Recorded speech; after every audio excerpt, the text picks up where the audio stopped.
현재 국내 건설 근로자는 180만 명에 달합니다. 최소한 공공건설 사업의 노무비만큼은 정부가 직접 관리해야 한다는 주장이 나오고 있습니다. 적어도 세금으로, 국민 세금 걷어서 사는 공사에 대해서는 그 품질을 담당하는 최일선에서 품질을 담당하는 우리 기능 인력들에 대해서는 최소 임금 가이드라인을 법적으로 강제를 하자. 해서 하도 금액이 올라간다든지 공사비 올라간다면 그건 국민들 다 인정할 거 아니냐.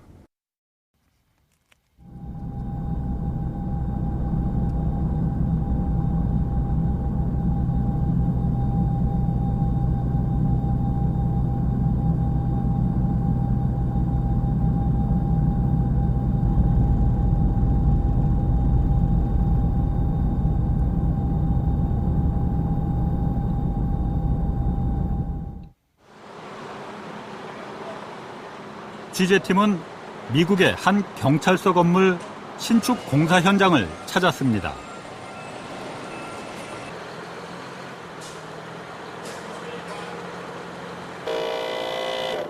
친형제처럼 지낸다는 힐러 씨와 켈리 씨를 만났습니다. And do you mind if I ask you the annual income? Mine is probably right around 52, 53,000. Do you think are you fully paid for your work? Well, at my age, oh yeah, absolutely. My age now, see. Do you have any regret that you choose this job? Only regret that I have by choosing this job is I didn't choose it sooner. I started in this field a little later in life, a little older than most. 다른 직업에 비해 수입이 많은 건지 적은 건지 물었습니다. They're about average. You know, construction work right now is about average of what it would be for a policeman or for a teacher. It's about average. Then you can maintain the middle class living with your income. Absolutely. Been middle class all my life.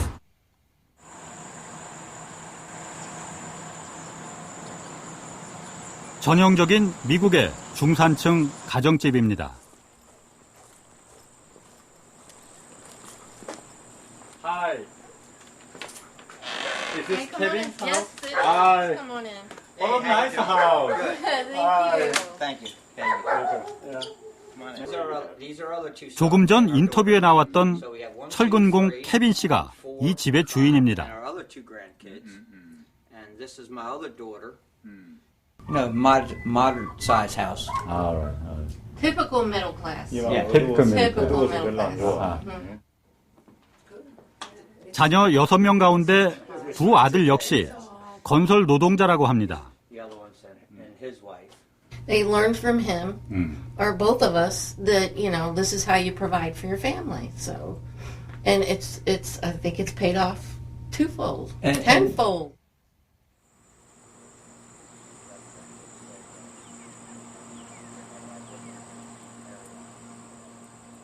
This is my 34th year as an iron worker, and it's been good. It's been good, and I'm very satisfied the way things turned out. 미국 노동부에서 매년 발표하는 직종별 임금표를 보면 전기공의 주급은 $890, 굴삭기 기사는 $870 등입니다. 다른 직종의 임금과 큰 차이 없이 중간 정도를 차지하고 있습니다. And you're doing well and you work steady because you have become very good at what you do, it's entirely possible to make $100,000 a year. That's entirely possible. Not everyone makes that, but it's a very possible goal if you work hard and do your trade well.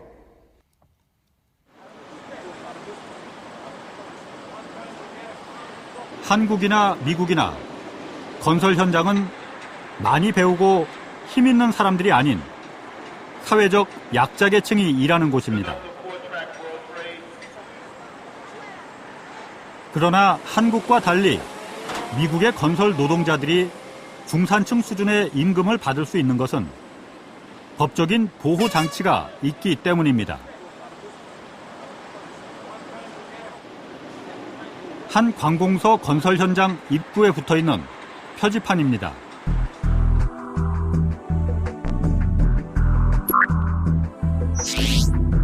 이곳은 공공건설 현장입니다. 여기서 일하는 모든 건설 노동자들은 법에 의해 프리베일링 웨이지, 즉 적정 임금을 받도록 돼 있습니다.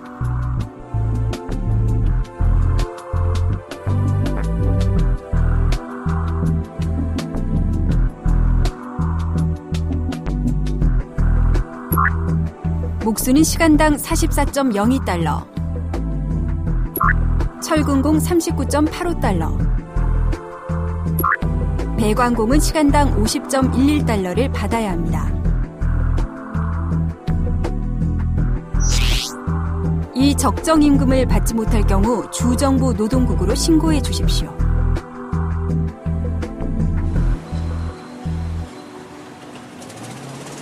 도로나 항만, 관공서 등 국민의 세금이 투입되는 공공건설 현장은 모두 이 프리베일링 웨이지, 즉 적정 임금 제도를 지키도록 법으로 규정하고 있습니다.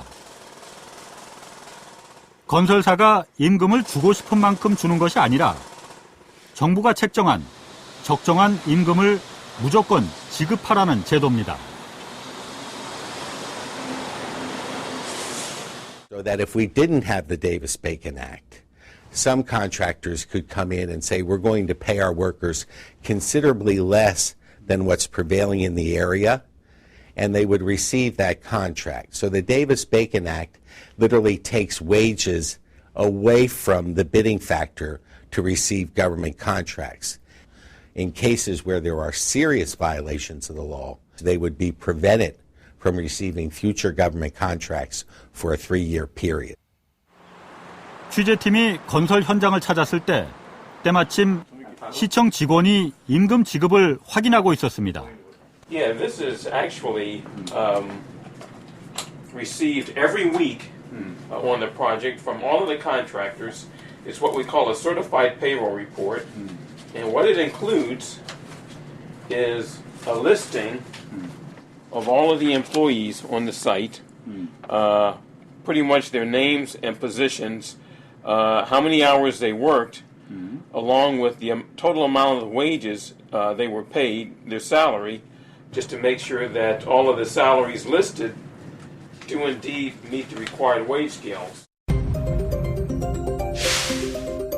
우리나라의 품셈 제도와 비슷하지만 차이점은 우리는 지킬 의무가 없지만 미국의 적정 임금 제도는 꼭 지켜야 하는 강제 규정이라는 것입니다. 임금 시스템이나 구조가 미국은 노동자 중심으로 이 구조가 짜져 있고 한국은 기업가 중심으로 이 제도나 법 제도가 만들어져 있기 때문에 적정한 임금이 우리 한국에서는 지급되지 않는 거죠. 미국의 적정 임금 제도가 제정된 것은 1931년. 당시 이 제도가 만들어진 데는 어떤 계기가 있었습니다.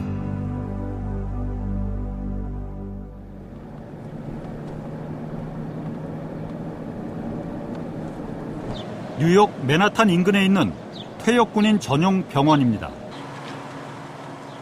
미국 적정임금 제도의 시작은 1927년 이 병원을 지을 때로 거슬러 올라갑니다.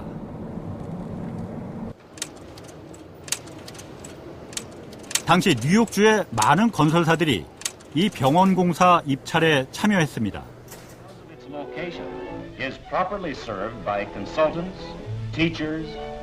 그러나 결과는 가장 낮은 공사비를 제시한 남부 엘라바마주의 조그만 건설사가 선정됐습니다.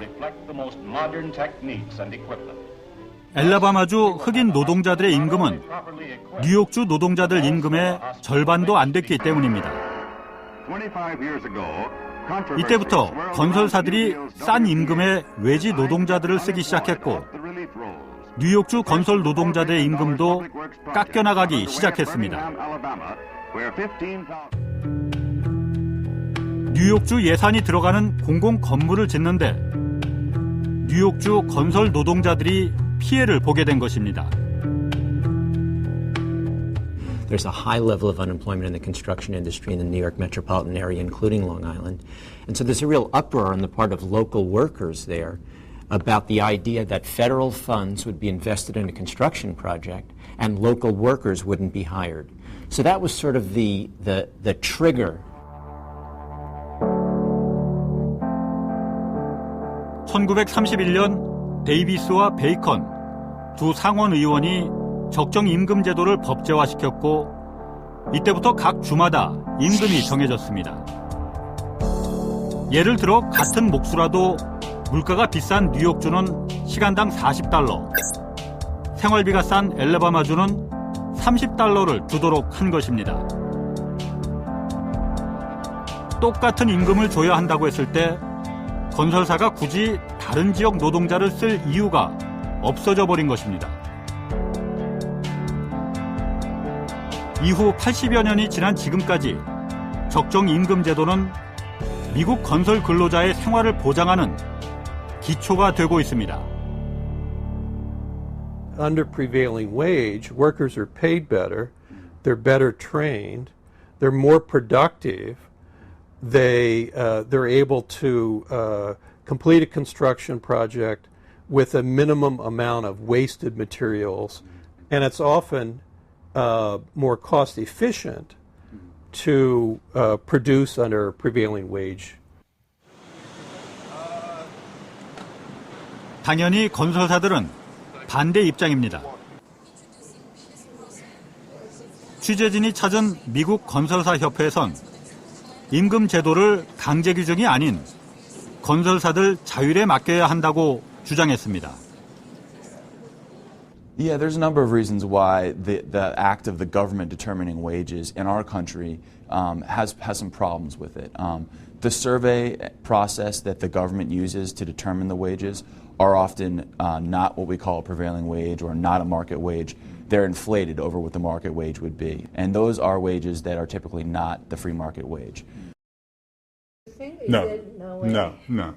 It's because even with the Davis-Bacon law, and it's enforced by the Wage and Hour Division of the Department of Labor, contractors still cheat. So now a voluntary system it isn't going to work. It's mandated by the federal government, and it has the strength of the federal government behind it and the enforcement of the federal government, and that's why it works.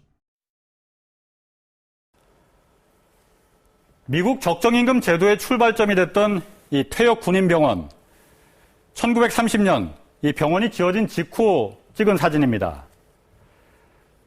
당시 미국 남부의 흑인 노동자들이 대거 유입되면서 노동임금 체계가 무너졌고 그래서 이 적정임금 제도가 만들어졌다고 했죠. 그런데 현재 한국의 상황을 보면 이 병원이 지어질 당시 미국의 상황과 너무나 흡사합니다.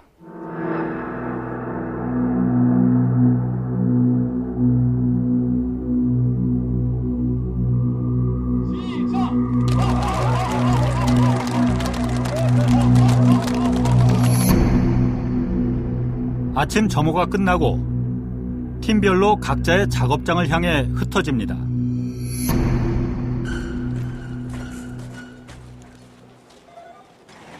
이 가운데 한 팀을 따라갔습니다.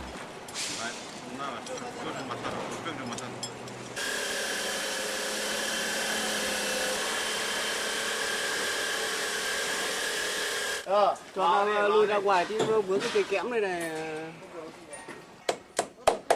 베트남 말이 더 많이 들립니다. Bây giờ chống đạp hay là dựng lên làm xong rồi làm bây giờ là đi dựng hết đi dựng lên. 한 팀 9명 가운데 6명이 베트남 사람입니다. 베트남 왔어요. 베트남 여기서 어떤 일을 하시는 겁니까? 내가 저기서 목수해요. 목수일? 네. 목수일 하신 지는 얼마나 되셨어요? 여기요? 예. 여기 3개월 있었어요. 목수해요. 목수일은 네. 그럼 얼마나 하셨어요? 하루 7만 원. 우리 하루 7만 원. 아, 하루